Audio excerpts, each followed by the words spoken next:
Ladies and gentlemen, thank you for being here with us at this late hour. This is a special media briefing on the occasion of the 21st India-Russia Annual Summit, for which the President of Russia, His Excellency Mr. Vladimir Putin, is here in New Delhi. In fact, the talks are going on still as we speak, but given the lateness of the hour, we thought we would have an interaction with you. For this, we're really privileged to have with us Shri Harshvardhan Shringla, Foreign Secretary, sir, from the Ministry of External Affairs. We are also joined with us by our ambassador to the Russia, Shri Pavan Kapoor, on my right here. We also have on my left Dr. Adarsh Swaika, Joint Secretary in the Eurasia Division of the Ministry. I would request Foreign Secretary, sir, to say a few initial words, and then we'll open it up for some questions. Namaskar and good evening, and thank you for bearing with us so late in the evening. We wanted to make sure that the talks were concluded before we started our briefing. As you know, the President of the Russian Federation, His Excellency Mr. Vladimir Putin, is on a brief working visit to India. He is here in the context of the 21st India-Russia Annual Summit. As you're aware, this is President Putin's second visit out of Russia since the COVID pandemic began. The only other visit he has undertaken was a brief visit to Geneva for the Russia-US summit that he had with President Biden. The fact that President Putin has decided to visit India for our annual summit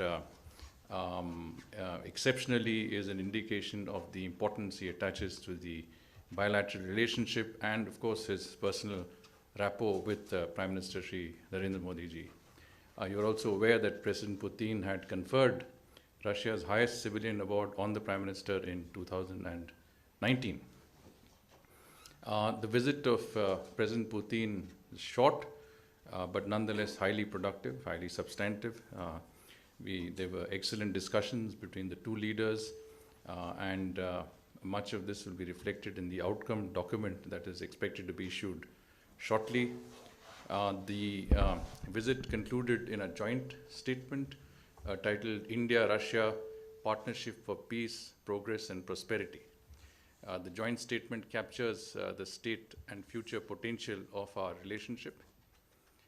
In all, a record number of 28 agreements or MOUs were concluded during this visit. These agreements were both government to government as well as business to business, including involving our public sector units in both countries. The agreements cover a very wide range of sectors, including trade, energy, culture, intellectual property, accountancy, cyber attacks in the banking sector, manpower, geological exploration, survey, education, etc. India and Russia have also signed a program of cooperation in the field of defense for the next 10 years, 2021 to 2031. The diversity of agreements and MOUs signed today shows the multifaceted nature of our bilateral partnership. We will be sharing the joint statement and the list of agreements concluded with you shortly. The Prime Minister and President Putin held in-depth discussions on strengthening our bilateral and multilateral cooperation in the spirit of our special and privileged strategic partnership. Both leaders noted that the extent of our bilateral cooperation in fighting the COVID pandemic was significant, in particular in the areas of vaccines and humanitarian assistance. It would be recalled that fairly early in the COVID pandemic, India had supplied COVID-related medicines to 25 regions and over 60 hospitals of Russia. In the same spirit of solidarity, Russia supported our efforts to fight the second wave of the pandemic. We'll also recall that President Putin spoke to Prime Minister Modi on the 28th of April this year, after which there was extensive Russian support and solidarity in the form of the supply of concentrators, medicines, and so on and so forth. Prime Minister thanked President Putin for the welfare of the Indian community in Russia especially during the COVID pandemic, particularly for the 15,000 Indian students resident in Russia. Both leaders discussed the need for mutual recognition of vaccine certification to enable easier travel of our citizens to each other's countries. The enhancing bilateral trade and investments figured prominently in the talks. This year we have noticed an encouraging trend of growth in our trade compared to last year, when there was a downturn owing to the COVID pandemic. Obviously, I think both sides are looking forward to continued increase in the trade and investment trajectory. Some very ambitious targets have been set, and we are, I think, well on our way to achieving those both in the trade and investment side. There was talk of how to enhance our trade and economic cooperation, including through long-term procurement of essential commodities, elimination of trade barriers, strengthening inter-regional linkages, bolstering connectivity, including through the international north-south transport corridor and the Chennai-Vladivostok Eastern Maritime Corridor. These two initiatives are very important and special initiatives. We're happy to speak more about them as we have an interactive session following this statement. Also, on the trade and investment side, I think there are some very specific plans which include long-term cooperation in the areas of inland waterways, civilian shipbuilding, fertilizer, coking coal, steel, skilled manpower. Essentially, what we're looking at is long-term arrangements whereby some of the essential commodities that we need from Russia are available on some sort of arrangement that could be to our mutual benefit. Cooperation in coking coal, for example, has emerged as an important area of cooperation in the last few years. We have supplied an MOU. We have signed an MOU in October with Russia for coking coal for the steel-making industry in India. We have recently entered into short-term contracts for fertilizers. We are looking at long-term arrangements in both these areas, including also in other areas of energy that is of interest to both sides.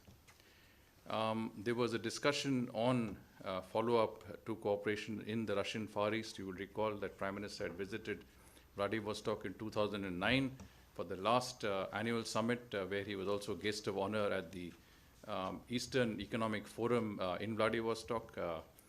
We know that a delegation from the government of Gujarat is now is visiting Russia in order to invite the governors of the Russian Far East for the Vibrant Gujarat Summit in January 2022.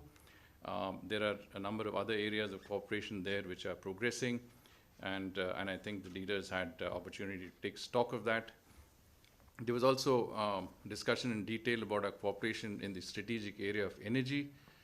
As you know, we are already importing crude oil, and we have a long-term contract for gas supplies with Russia. I think we have expressed interest in further investments in the oil and gas sectors in each other's countries, as well as in the area of petrochemicals. There are some specific projects which are on the anvil, and I think that will significantly enhance our two-way investments. Our cooperation, very important strategic cooperation in the area of civil, nuclear energy and space was also discussed, and both sides felt it was progressing well. We looked at what could be the next steps in all of these areas of very important cooperation. Cultural cooperation, people-to-people ties came up for discussion. We hope to further enhance this cooperation with the signing of a cultural exchange program for 2021-24. We are also looking at intensifying our Buddhist links with Russia. There are apparently 15 million Buddhists in Russia, and this community is keen on looking at India for pilgrimages, other areas of interest. So that cultural cooperation and that connect is also of interest to both countries.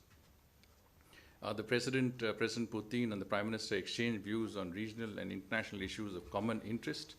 They decided to continue close consultation and coordination between India and Russia on the situation in Afghanistan, including for a peaceful, secure and stable Afghanistan with an inclusive government that represents all sections of society. Both sides were also very clear that Afghanistan territory should not be used for sheltering, training or planning, financing any acts of terrorism. There were, of course, concerns over the issue of drugs and other concerns that could emanate from Afghanistan. There was a need to obviously, felt that humanitarian assistance to the people of Afghanistan was important. There was a lot of emphasis on the issue of counterterrorism. I think both sides were clear that this is an area of common interest, as of course, a similarity views on all issues of regional and global importance. But in particular, I think counterterrorism was mentioned and discussed, and I think you will find that there was this fairly strong sense of joint sense on how to deal with terrorist entities such as ISIS, Al-Qaeda, Lashkar-e-Toiba, and other entities that are functioning in our neighborhood. During discussions on multilateral cooperation, the Prime Minister conveyed his personal appreciation to President Putin for his participation in the high-level segment on maritime security that India hosted under its presidency of the UN Security Council in the month of August. President Putin confirmed Russia's continued support for the permanent membership of India in a reformed and expanded UN Security Council. He also acknowledged and thanked India for its support for Russia's observership both in NAM as well as the Indian Ocean Rim Association. The summit was preceded by a bilateral meeting between our defense ministers and our foreign ministers, and the convening of the Intergovernmental Commission on military and military technical cooperation matters. And more importantly, we held the first 2+2 dialogue at the level of foreign and defense ministers this morning. It was a very substantive meeting with very, very extensive exchanges on areas of common interest that could encompass both regional and global issues. And I think both sides appreciated the opportunity for this fairly candid exchange on views that seem to reflect a great deal of commonality in our thinking and our positions on various matters that were discussed. The 2+2 dialogue also allowed exchanges on areas that we had an interest in our own neighborhood, such as Afghanistan, other international hotspots. On the COVID-19 pandemic, I think the inadequacy of existing multilateral systems to respond to threats in an integrated and networked world was certainly discussed, and both sides were on the same page. Ministers agreed that the 2+2 dialogue helped in exchanging perspectives on important issues. Russian defense and foreign ministers invited their counterparts, our defense, Raksha Mantri and External Affairs Minister, to visit Russia for the next 2+2 dialogue next year. The invitation was accepted, and dates will be decided through diplomatic channels. As you can imagine, very extensive cooperation extended to acknowledging the 50th anniversary of the 1971 Treaty of Peace, Friendship and Cooperation signed between India and the then Soviet Union. Also 2 decades of the Declaration of Strategic Partnership. This was in 2000 when President Putin had visited India that the strategic partnership was established. It's been 2 decades since then. Just to sum up, very positive trajectory of trade and investment relationship, new drivers of economic growth such as long-term sourcing and of course investment cooperation. Areas like fertilizers, coking coal, gas were certainly identified as possible areas of mutual interest.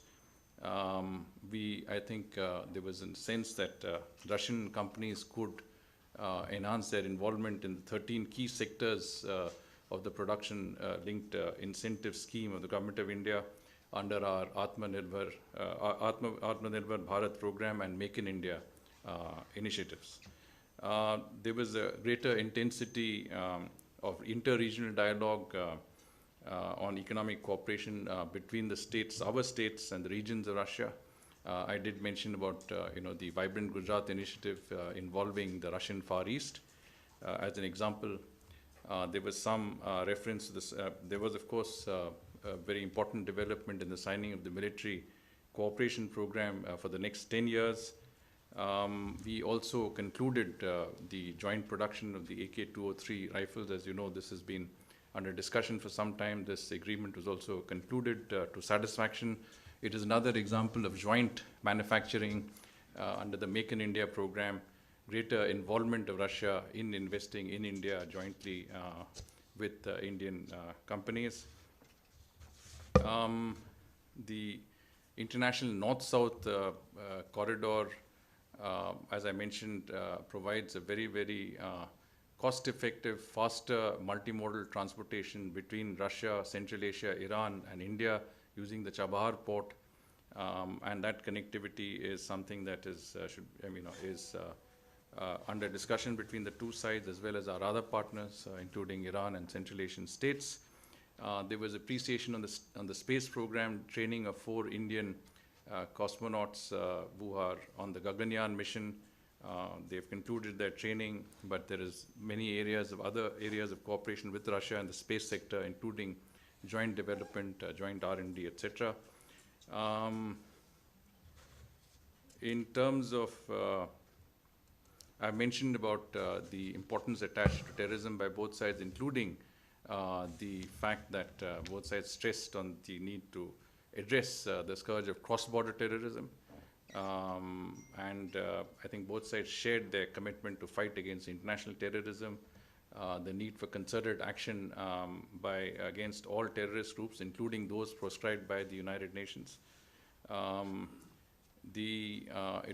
sides felt it was important that the perpetrators of terrorism be brought to justice. In that context, there was a need felt to support and strengthen the FATF mechanism and the UN Office of Counterterrorism. On Afghanistan, again, I mentioned the main elements, including the issue of terrorism emanating from Afghanistan, concerns in that regard. And of course, both sides felt that the safeguarding of global commons, including our oceans, etc., principles of transparency, and of course, the need for a post-pandemic world to have transparent,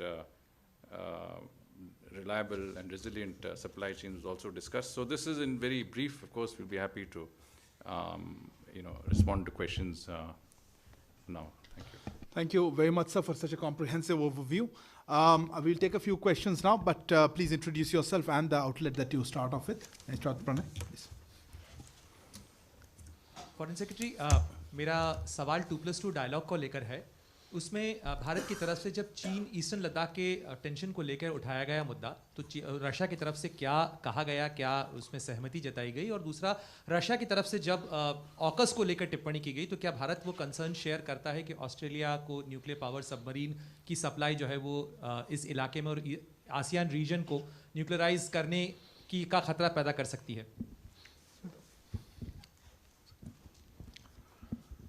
Smita Sharma, contributing editor with India Ahead. Just a follow-up on Pranay's question. I mean, Mr. Lavrov speaking to press after the 2+2, and I'm quoting him, he said, "We expressed our concern about the activities taking place in this region under the slogan of Indo-Pacific strategy, where we see non-inclusive blocs, the latest being AUKUS." What was the nature of the discussions on Quad and Indo-Pacific as it emerged as a key area of divergence between the two countries? And just a quick reaction on if the Ukrainian military developments came up for discussion, if India has a view of that and the tensions between US and Russia at the moment. Siddhant. Hi, sir. Siddhant from Beyond. My question is, was there a conversation regarding Chinese aggressiveness during Prime Minister Modi and President Putin's meeting? Also, on Pakistan-based international terror groups, how much there was conversation between the two leaders? I saw a hand there. Yeah, please. Sir, I'm Akhilesh Suman from Sansar TV. Was there any talk on the issue of America and China between Prime Minister and President? And final round of this question, there. You had a query? No.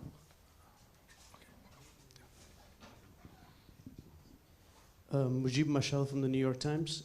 If I can ask, sir, is there an update on the S-400? Was that discussed?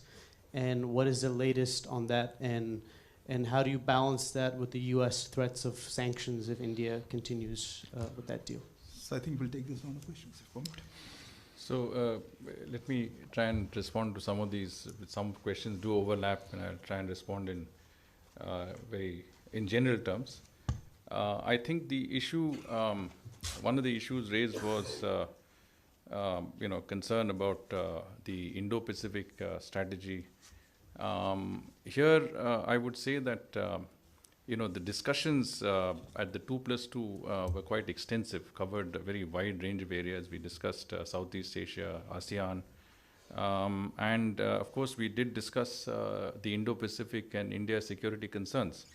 I would think that as far as the Indo-Pacific is concerned, there was a sense that we are cooperating quite extensively already with Russia on areas that involve the region. I did mention the Vladivostok-Chennai maritime corridor, that link, which is an important one, where the DPR is nearing completion, and we are looking at operationalizing that corridor, that maritime corridor, quite soon.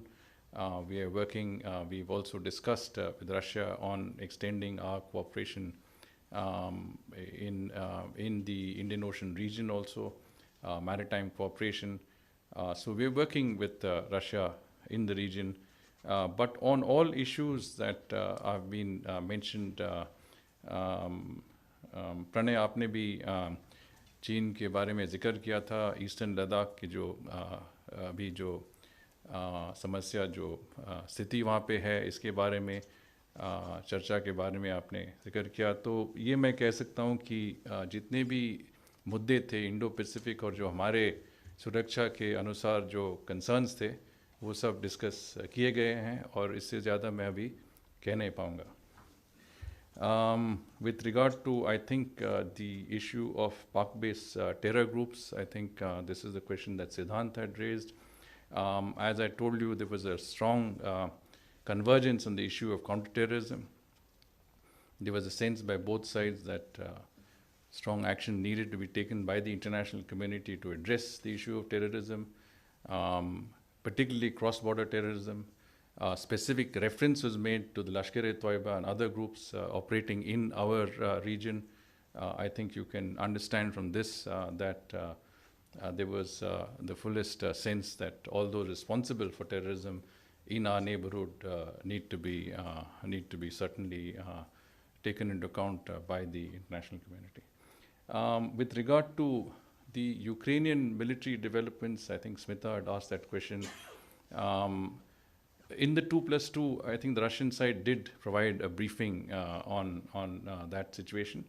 I don't think there was anything beyond that. I think Mujib had raised a question on the S-400.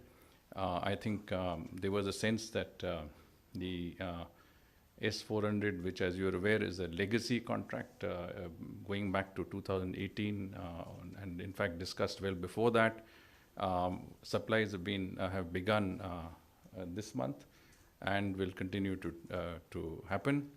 On all issues relating to other countries, I think there was some mention of some other countries.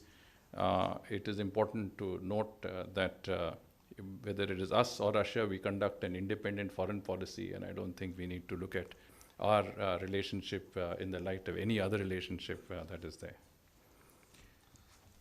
Thank you, sir. We'll take, yeah, please.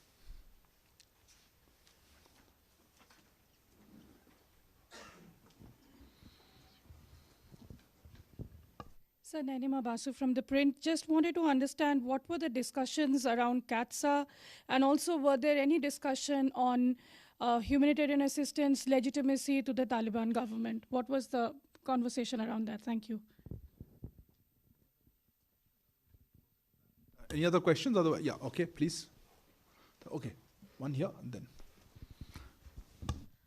So Sandhya with ET Online. A quick question on the PLI scheme that you have mentioned.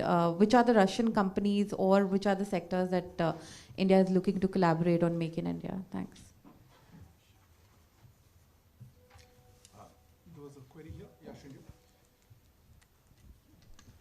Srinjoy, please. So, this military technical agreement, would that include possible transfer in the future of hypersonic technology?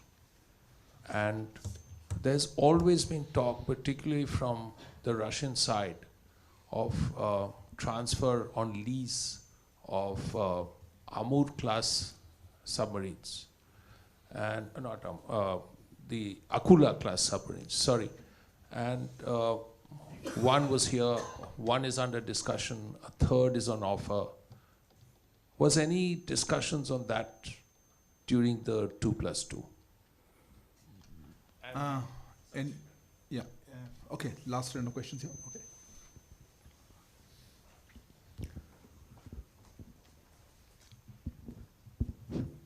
Sir, Suman Sharma from European Security and Defense. Sir, was logistics support agreement signed or not?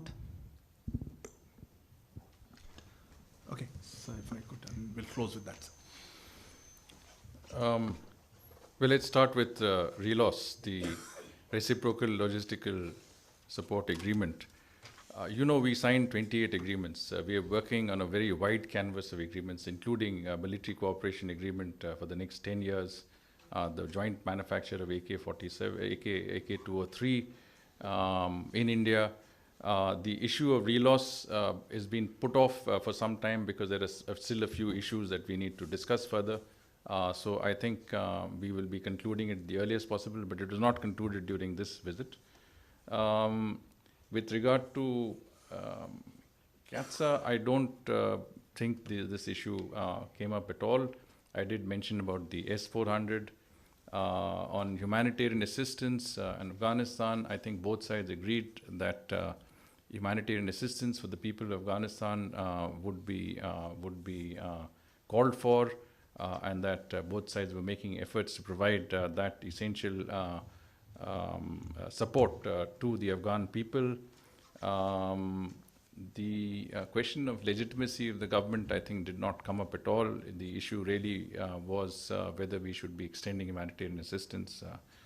With regard to the PLI scheme, of course, I think there was one example that was certainly mentioned, that of steel. I think the Prime Minister invited Russian investments in the steel sector. The Russian side also expressed interest in that sector because it was felt that certain technologies, certain inputs could come in, which would be, I think, useful for both sides. The PLI sector, of course, there's also scope in shipbuilding, in the railways. There again, there is an interest, and I mentioned 13 key sectors. And those are certainly, areas, as I mentioned, civilian shipbuilding. You've got, areas like organic chemicals, steel, etc. And these are, and we've also asked the Russian side to continue consideration of setting up manufacturing facilities in greenfield industrial cities under the Industrial Corridor Program of the government. Srinjoy, I think I did mention that there was at the 2+2 fairly extensive discussion on defense-related cooperation. There was a sense that the Russian side was very cognizant of the fact that the priority in India was on joint manufacturing, collaborations, technology transfers, and they were very much in the spirit of entering into partnerships with us in that regard. I think that was the focus of that entire 2+2 meeting and subsequent discussions that took place at the summit level between the Prime Minister and the President, how Russia could be continue to partner us in areas where we can work together collaboratively under the spirit of Make in India and Atmanirbhar Bharat. And this, I think, discussion was an area of great convergence between both our sides. That brings us to the end of this special media briefing. May I thank Foreign Secretary Sir, Mr. Harshvardhan Shringla. Let us check. Ambassador wants to say anything. Would you like to? Also, our thanks to Ambassador Pavan Kapoor and Joint Secretary Dr. Adarsh Swaika. Thank you all for joining us. Namaskar. Good evening.